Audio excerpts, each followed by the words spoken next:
Well, good evening and welcome to OffPlanet TV Live. I'm Randy Moggins, and this is the big moment. We launch on to Conscious Consumer Network, CCN, and I want to give a shout out to Mel and Biggie for making this possible.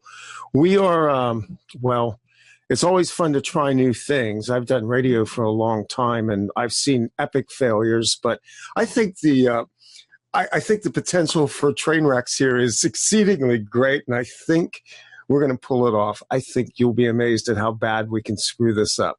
No, seriously, it's going to be a great show. The second hour tonight will be Savon Beaumont, and he is, he's the man that unfolds the matrix using the words, the spells, the language of the elites. But this hour, we're joined by somebody I can't call a guest and can only say that he is my friend. I want to welcome on board OffPlanet TV, Duncan O'Finioan. Good evening and welcome.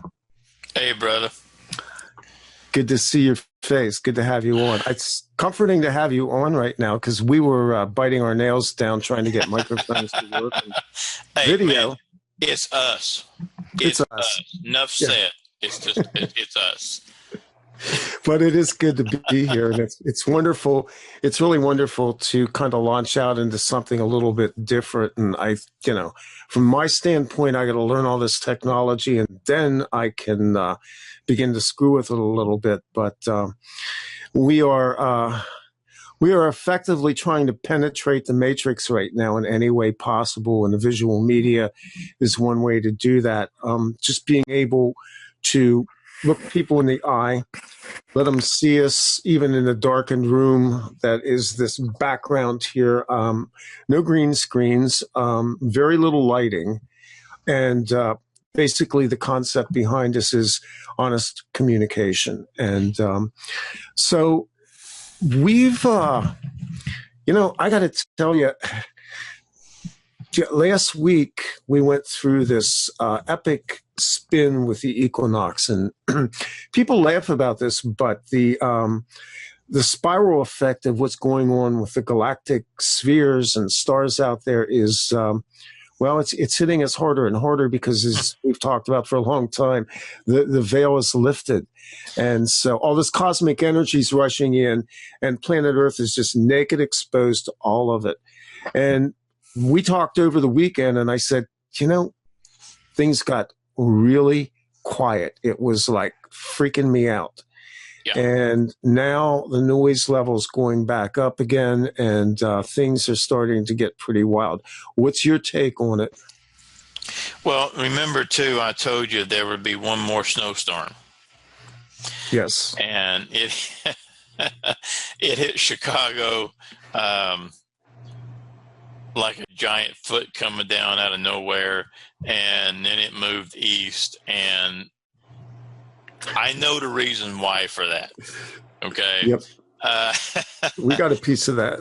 Yeah. What people need to understand is you have to look at the markets. Where is foreign currency exchange traded at? Chicago. Chicago got blasted under for a reason, and I told you part of that reason yesterday when I sent you that text. The snowstorm, the winter storms are done. There may be a couple of flurries and whatnot to slow some people down, but for this year they're done. The major winter storms are over. It's just it's crazy right now. It absolutely is. The equinox, we had the solar eclipse combined with the lunar eclipse, which was the blood moon. And of course you've got the doomsayers saying the end of the world and all this and that.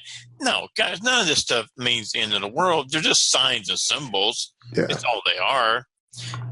But they do foretell a foreshadowing. They always do. Absolutely, yeah. And that's what's coming. There's some really rough times coming. There really are. And things, like you just said, things have just... when you ride that roller coaster and it's like you go up, and then it's like slow, and you're like, oh crap, I'll survive this thing until it starts going down. Well, we're starting to go down, and that's just when the fun starts. Yeah, this is kind of the Kundalini moment for all of that now, I think. Yeah. You mentioned the quietness. We talked about that a little bit, and how it kind of freaked us out. Mainly because I'm used to being connected. I'm used to having this kind of buzz in my head. As strange as that sounds, I've gotten real used to that buzz in my head. And sometimes I don't like it because it is, well, sometimes it's the psychotronic stuff that's coming on. Right. And sometimes you get the ear ringing and then the flashing in the eyes. And it's like, it feels like somebody shot some acid into your water cooler. Right. But the quiet was completely freaking me out. I was sitting in the car talking to you on a telephone, in a car driving. And as I sat there trying to find your phone number, I was listening and I was going, wow, it really is amazingly quiet. And I don't have an explanation for that. I don't like it when things go quiet. It's like watching the earthquake map. I prefer to see a couple of dozen small quakes going on all the time as looking at that earthquake map and there's nothing there. Yeah. That scares me. And as far as, as being connected, I told you many years ago, one of those weak moments when I was fed up, and I said, cut me loose from all this. And somebody did. And I was disconnected from everything. And I was utterly, totally, 100% human wired. I thought I was going to die in about a day. Be careful what you ask for. You may get it. I did. I did. It took me about a day, and I was begging, turn me back on. Just turn me back on. Reconnect me back up. And I got reconnected to home and could feel things again, could see things again, sense everything around me again. The whole thing became normal for me again. And there's just, you mentioned the veil dropping. That's becoming more and more pronounced. I've had so many people over the past couple of weeks ask me what's going on. And they say they're seeing things out of the corner of their eye. They're snapping awake at night, hearing things, hearing knockings, hearing scratchings, hearing what sounds like giant wings and so on and so forth.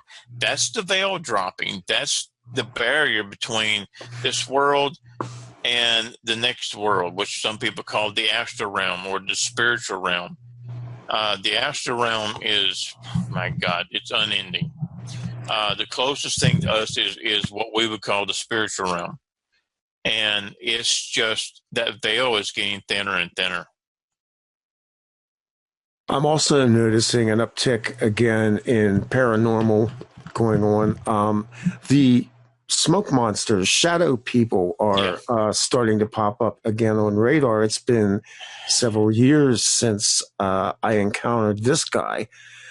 But you and I have talked about this before. We've talked about it publicly on the show about the appearances of these beings, because they are beings, and most people who experience them either do one of two things. They need an immediate change of underwear, or they go into cognitive dissonance and just completely do not see or comprehend what's occurring around them. They dismiss it. But I got communication from somebody a few days ago, an email talking about this apparition, which is exactly what we're talking about. I call them the smoke monster, the shadow people.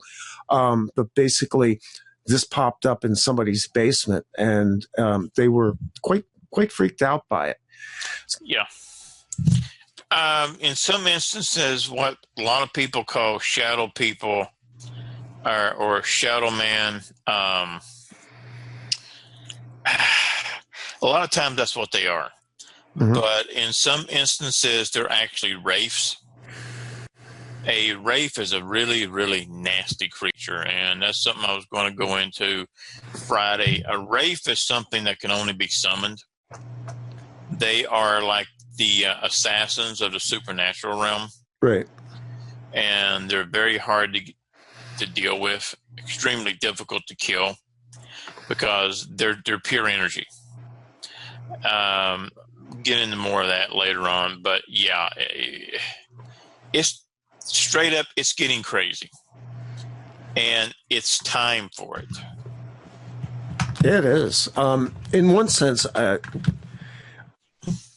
more this stuff gets opened up and the more people that begin to see it, it's like almost a conditioning of responses, because now at least people are open to the idea that there is a paranormal world out there. They don't know that they've been living in it and being, frankly, controlled by it for a long time. So Yeah.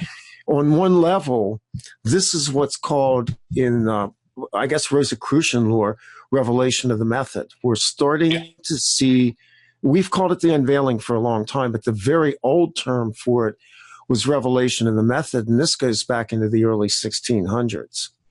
Yeah, and even farther than that.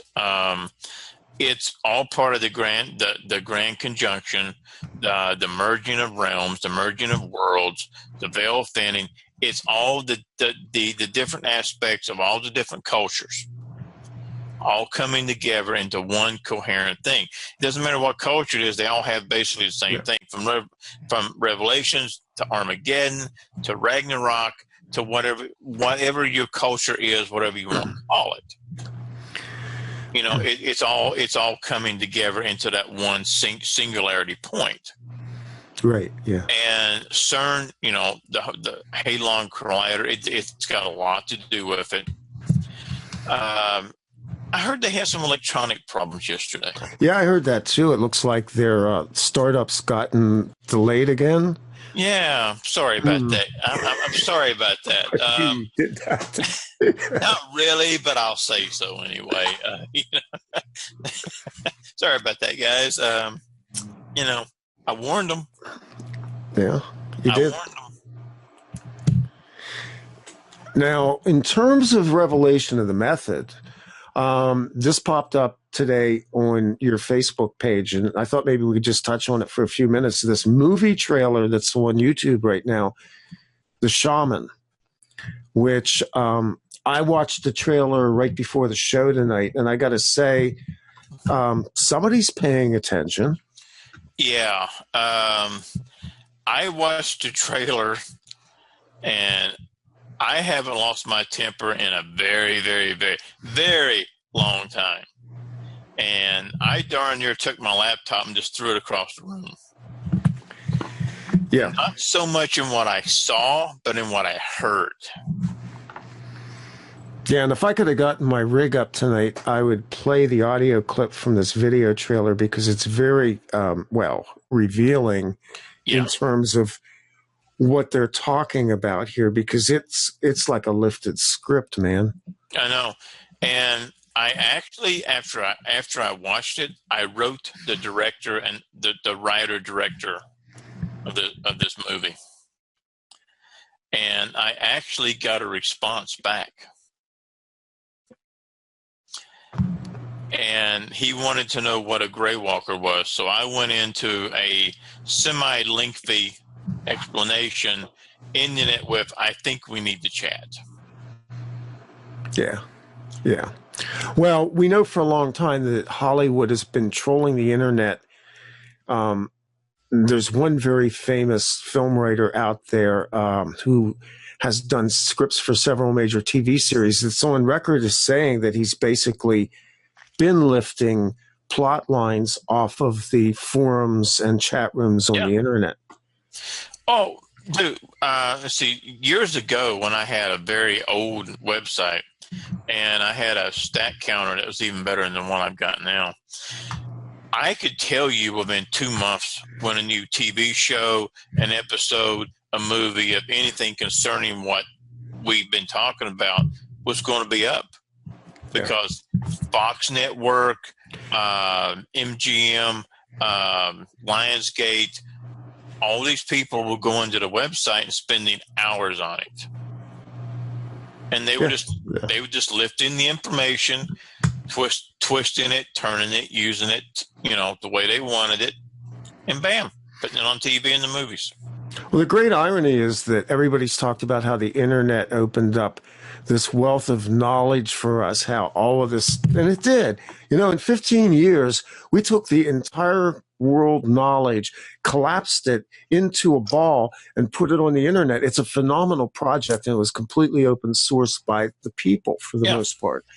But at the same time, we got all this knowledge, but quite frankly, the people in the media industry, the people who work for the cabal also got an inside view into the reality of how much so-called common people know about things that they don't have a clue about. Exactly right.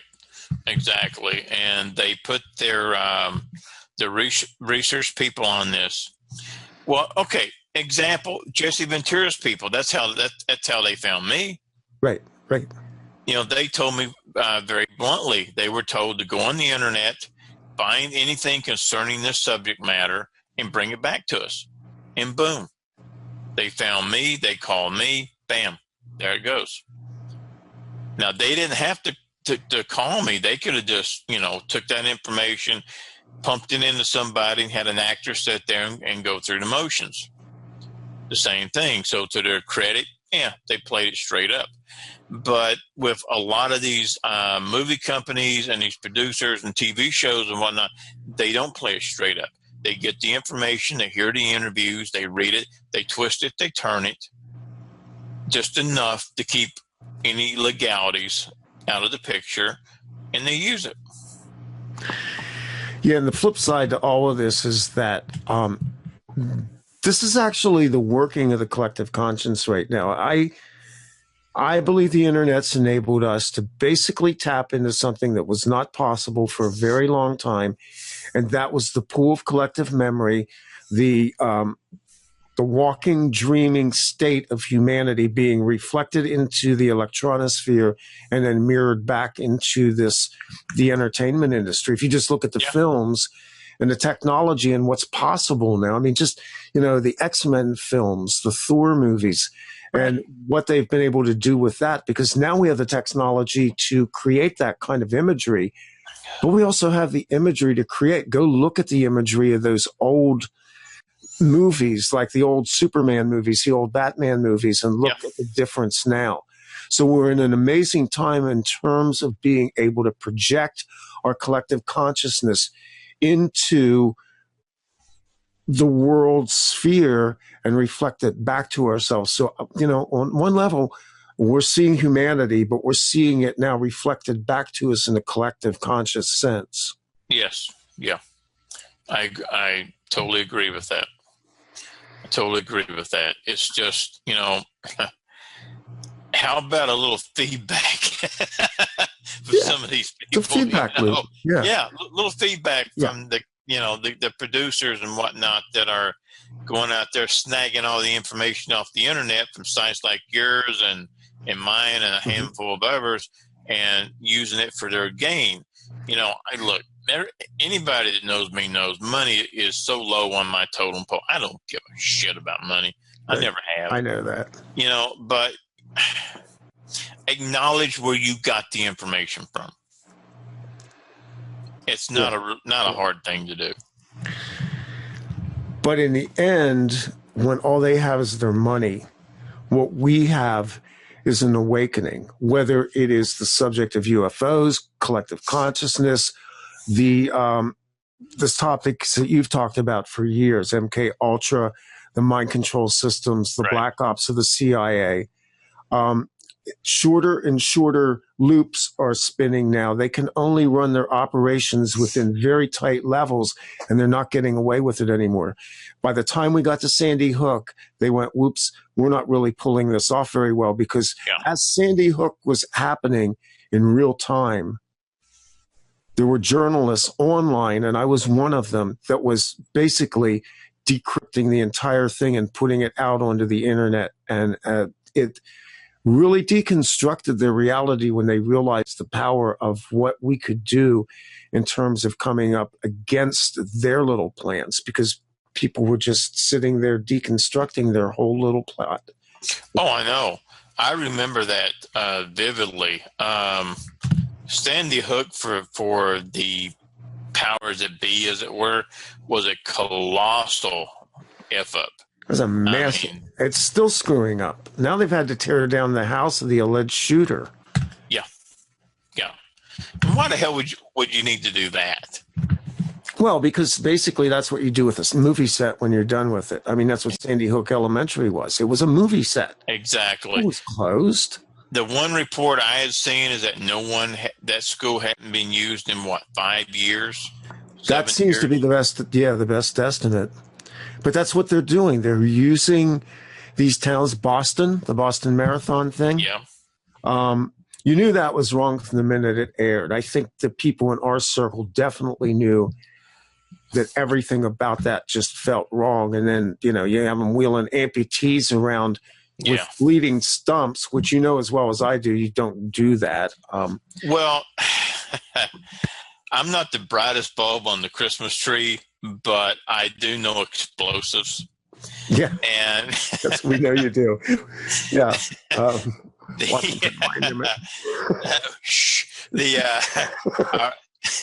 right. Okay. The bomb that they used, the so-called pressure cooker bomb that they use, blows up and out. I know that percussion mechanism. Yeah. It's like a bouncing Betty.